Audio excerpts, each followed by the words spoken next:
And welcome back to Game Escape, back after a long absence of about a month, and very excited to talk about one of the greatest wrestling video games ever made, and that is WCW vs. NWO World Tour for the Nintendo 64, released in 1997. This was, I think, one of the first 3D wrestling games to be absolutely sensational, to really capture the sport/entertainment form that is professional wrestling, and to do so in a way that was fun not only for single-player gameplay but also in a multiplayer environment using the 4 control ports on the Nintendo 64. The first thing that stood out about this game was the variety of different modes that you had and the great rosters. You had the WCW roster, the NWO roster, and then a host of what you might call independent wrestling organizations, which were actually filled with wrestlers with fake names modeled on Japanese wrestling stars of the time. The game itself was very, very Japanese in character. You didn't just have the standard wrestling moves, you had some martial arts strikes, you had a 20 count outside of the ring instead of a 10 count, which made the game unique. You had what at this point was the kind of hottest wrestling show. The high point of WCW was in 1997 when they were the biggest organization in the world and had such tremendous talent. But you place these wrestlers in an environment that I think, at least to me as a wrestling fan at the time, was definitely a little foreign and different, and that added to a lot of the fun of the game. Now, what really stood out about this game when it was released was the gameplay, the grapple system involved. Unlike other games which were basically button mashers, when you think back to games like the NES, WWF WrestleMania, and the various acclaimed follow-ups to that, and the 16-bit wrestling games which were really popular, at least in the US, the WWF Royal Rumbles, Super WrestleManias, and the WWF Raw game.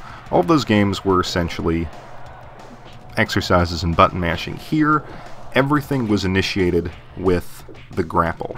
If you wanted to pull off a slam or a finishing move or something like that, you really needed to be in the grapple. And there were 2 types of grapples. There was strong grapple, medium grapple, and weak grapple. And basically, if you wanted the weak grapple, you would just tap the blue button, tap the A button.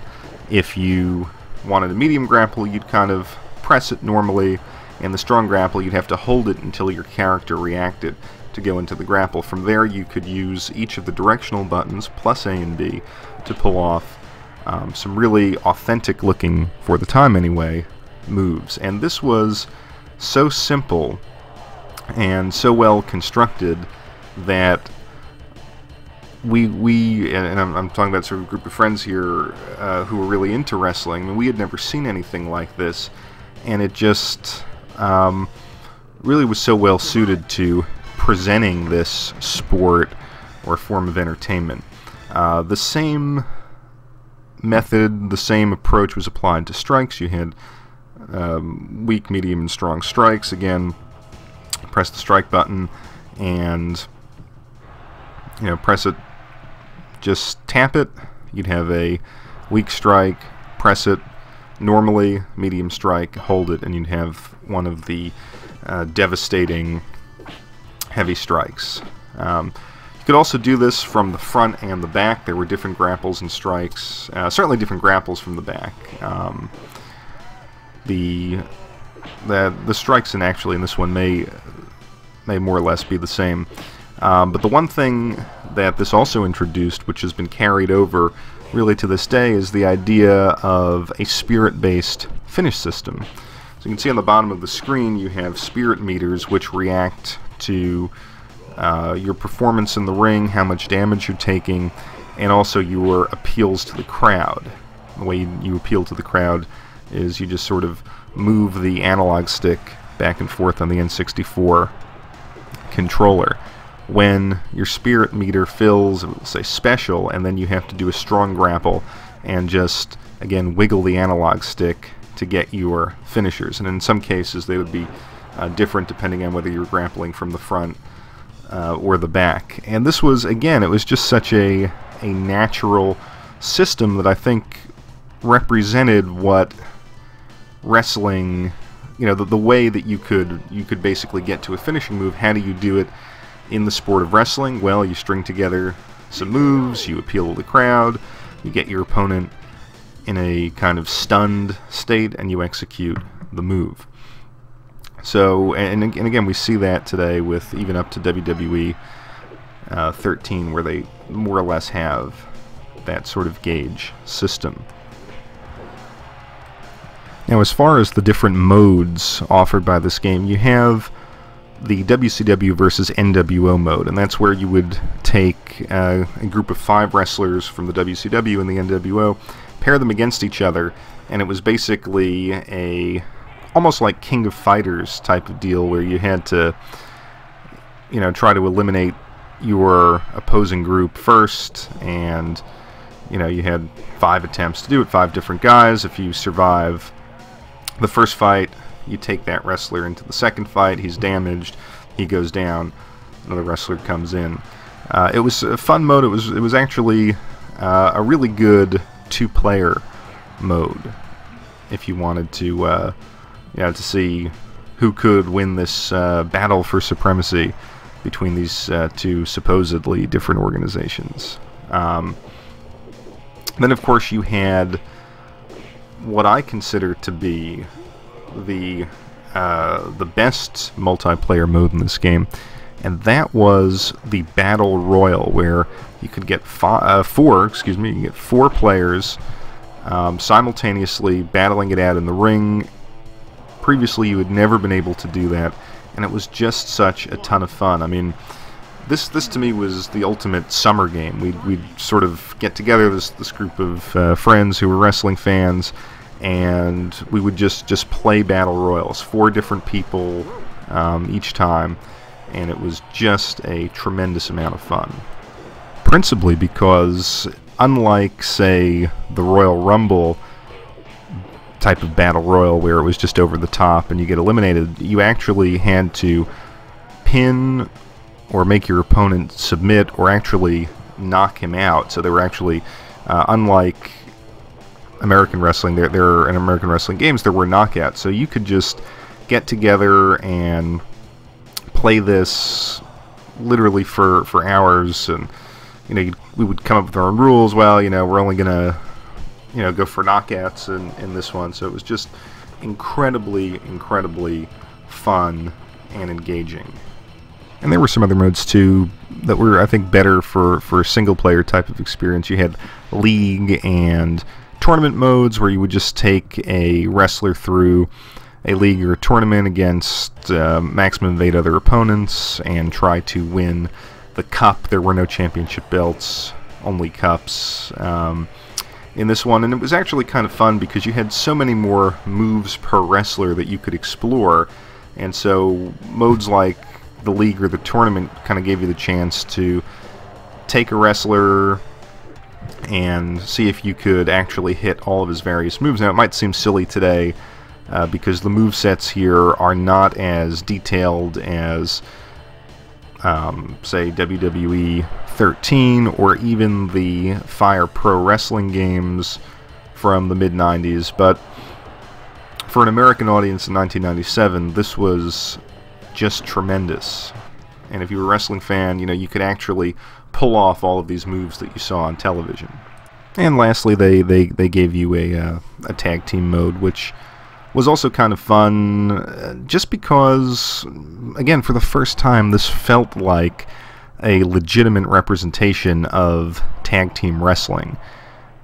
It wasn't just like the old acclaimed 16-bit games, you know, tag in, button mash, tag out. you know, here you had 4 guys who were capable of pulling off all of these different maneuvers, plus you could kind of interfere, you could run in. So it just, again, it took one of these mainstays of pro wrestling and made it believable and fun to play in a video game setting. Now, I really highly recommend this game. I think it still holds up today. Obviously, the graphics have not aged well, but it still plays superbly, and I think this classic grappling-based system is far superior to anything that THQ tried with sort of the skill stick or the move stick or whatever it was from SmackDown versus Raw and WWE. I think they, 2008, 2009. I mean, that just overly complicated things. This is a fun, clean, enjoyable system with which to play a wrestling game, and I still think if you want to see, this wasn't quite the genesis of the great Aki Corporation wrestling games, but it was the one that I think garnered the most attention. It actually sold 1.3 million copies and turned out to be one of the top-selling games in the history of the N64, so it's actually historically interesting in that regard. If you're going to pick it up, though, try to look for the Japanese version, which is Virtual Pro Wrestling 64. It is identical in terms of gameplay, and it has English menus, some English menus, enough where you can navigate the game, but it has an expanded roster, particularly of the international stars, and you can actually play as, say, Mitsuharu Misawa, or at least a version of him. I'm not sure if they have the actual license for, I guess at that time it was All Japan Pro Wrestling, but I think the expanded roster is really, really enjoyable. And they also have a Legends roster where you can play as some of pro wrestling's all-time superstars, at least here in the Japanese imaginary, but you'll recognize players like Andre the Giant and maybe Mil Mascaras. Here we have Terry Funk versus Bruiser Brody. So it's just it's the same great gameplay, but with some more options to it. And if you can find it out there, it's not readily available, but do pick it up. If you see it, it may cost you somewhere between $15 and $20 for the Japanese version, if not a little bit more. The US version can be found on eBay for anywhere between $5 and $15 loose, and maybe a little bit more boxed, but it is a really, really fun game. If you are a pro wrestling fan, pick it up. If you have a Nintendo 64 and you're looking for a great sports game, pick it up, or even a great fighting game, and hopefully it will serve as an entry point into what I think is the best series of wrestling games, and those are the games from the Aki Corporation, starting on the PlayStation 1 and moving through the N64. Certainly the N64 was the heyday of Aki Corporation games, but it even carried over even into this console generation with things like, I believe the Def Jam series used this system. There were some Ultimate Muscle games on the GameCube that used this gameplay system.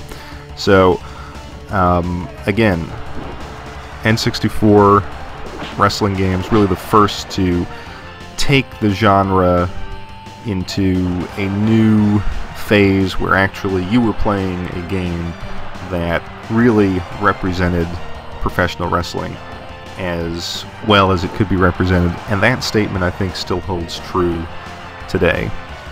Thanks for watching Game Escape, and I will talk to you soon.